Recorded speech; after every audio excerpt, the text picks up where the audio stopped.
Hello everyone! Hello fighters! Welcome back to my YouTube channel. Kung bago ka pa lang sa aking channel, don't forget to like, share, and subscribe. Alam nyo guys, parang ngayong araw kasi galing ako ng hospital. Kaya parang ayaw kong isipin yung gagawin ko for this next few days. Kaya gusto ko magtanim ng bulaklak. Kaya sa mga hindi pa nakasubaybay sa aking life story, kapag ako ay nanggaling sa hospital, tapos may naisip ako na about sa aking health issue, ang pagtatanim ng bulaklak ang ginagawa ko guys. Kaya magtatanim ako ngayon para hindi ko masyadong maisip yung aking yung aking sakit. Wala naman akong sakit talaga na hindi pa naman confirm, kaya lang galing kasi ako pa sa hospital, tapos ini-schedule yung aking yung colonoscopy, yung aking yung result ng aking MRI. Kaya gusto kong hindi siya maisip, kaya ang gagawin ko ay magtatanim ako ng bulaklak. Yan po ang aking panglaban sa aking anxiety.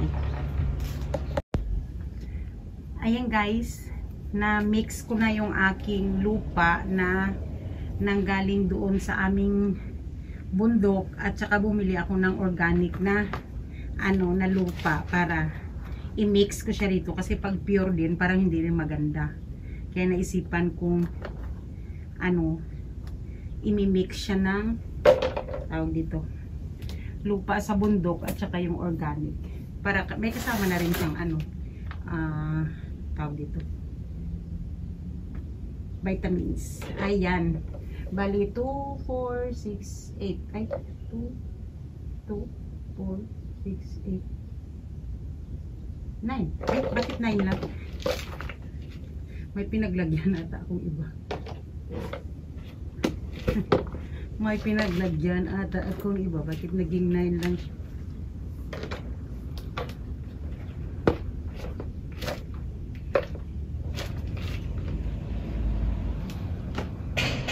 At saka sayang din kasi guys yung lupa ba? Kasi lalo na ngayon at nagmamahala na lahat. Ito tamang tama, may lupa kami sa bundok. Kumuha ako doon, kaya ang dami kong stock. Pero marami pa akong lalagyan, paglalagyan.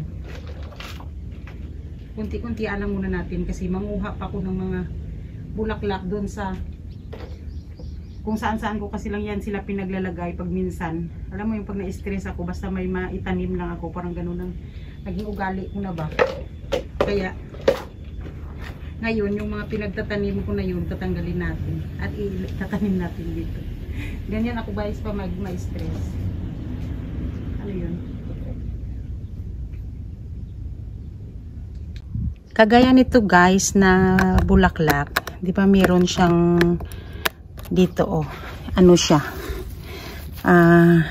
Another to. Magkaiba sila ng bulaklak na klase, pero magkakulay.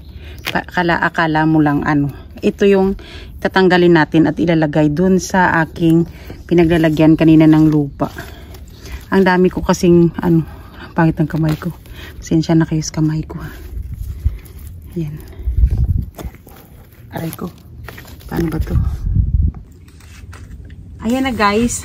Nakakuha na ako ng ilang piraso. Yan bali, kinuha ko to sa ibang flower pot. Kasi nga, tawag dito, minsan kapag na-stress kasi ako, ko lang yan sila. Basta may itusok lang ako, parang ganun.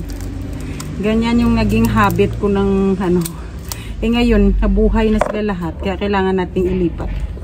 Tanggalin natin tong mga excess na hindi naman to siguro sila masira. Yan. Ilalagay natin dito. Wait lang. Kaya mag-gloves ako. Ayan. Ang dami ko na namang bulaklak. Ganyan talaga. Pag gardener ka, lahat ng pagkakataon ay anuhin mo talaga. Samantalahin. Ayan. Kasi nga, kaya ako naisip ngayon na itanim. Kaya uulan kasi ng 2 days ngayon according sa weather forecast. Kaya importante rin talagang alam mo yung weather ba.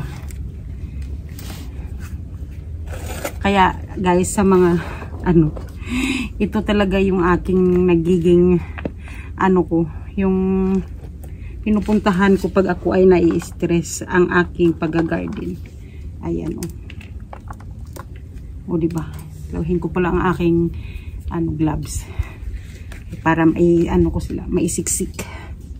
Yan. Ay, mabuti ngayon ko lang to na kumuha ng damo dun sa bundok namin ba. Kasi dati hindi ko man ginagawa to. Tapos yung mga lupa, guys, binibili ko pa yan talaga noon.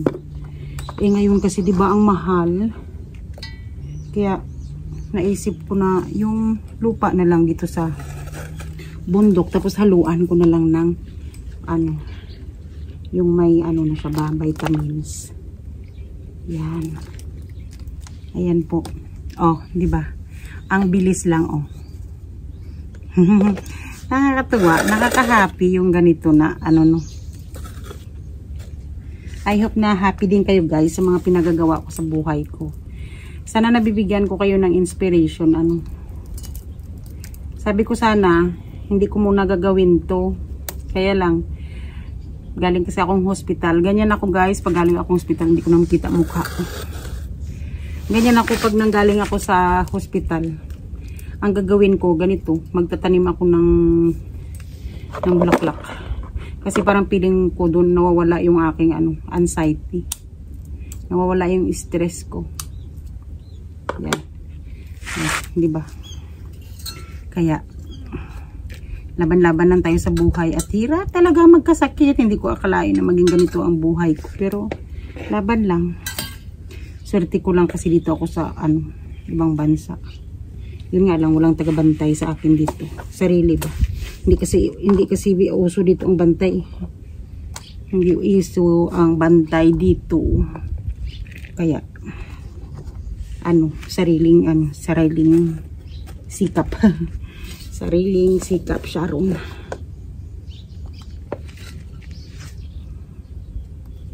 Yan.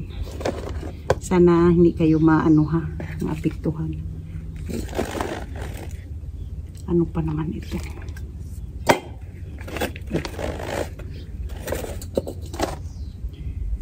Siyam kasi ito, guys, ang taniman ko. Nagsiksikan na kasi sa isa silang flower pot kasi grabe pinapawisan ako. Hi guys, ito na po ang mga nagawa ko ngayon na bulaklak na inilipat ko sa aking flower pot, na nanggaling po ito sa iba kong flower pot na kung saan ko lang pinagsisiksik. Kaya dahil ako ay galing sa hospital, sabi ko nga sa inyo noon, basta nanggaling ako sa hospital, ang gagawin ko talaga niyan, magtatanim ako. Ngayon, akala ko 10 yung aking ililipat, 9 lang pala, ginamit ko pala yung isa dun sa isa kong bulaklak na kulang ng flower pot, ganun. Kaya papakita ko sa inyo, guys, kung ano yung mga bulaklak na tinanim ko. Bali, guys, ito po yung tinanim ko na geranium na nanggaling din sa iba kong flower pot. Ayan. Kung napansin nyo, ito, parehas sila ng kulay, guys. Pero kung titingnan mo mabuti, magkaibang magkaiba. Ayan. Ayan. Ayan. Ganyan ang isang puno to. Tapos isang puno din yan. Ito magkaparehas lang sila. Tapos yung pula ko rin, guys. Yung pula ko rin, ayan. Ganito. Ganito dito tayo magtingin. Itong pula rin na to, ganito. Parehas silang pula. Ayan. Pero kung titingnan mo yung dahon nila ay magkaiba. Ayan ang aking itinanim. Kaya abangan nyo ulit, guys. I-update ko kayo palagi sa aking garden journey. Ayan. Thank you for watching sa inyong lahat. At ingat po tayo sa ating health. Pero ako ang may pinagdadaanan ngayon. Pero okay lang, laban lang sa buhay. Ayan ang aking mga bulaklak. Laban lang laban. At ingat po tayo sa ating health because health is wealth. Bye-bye.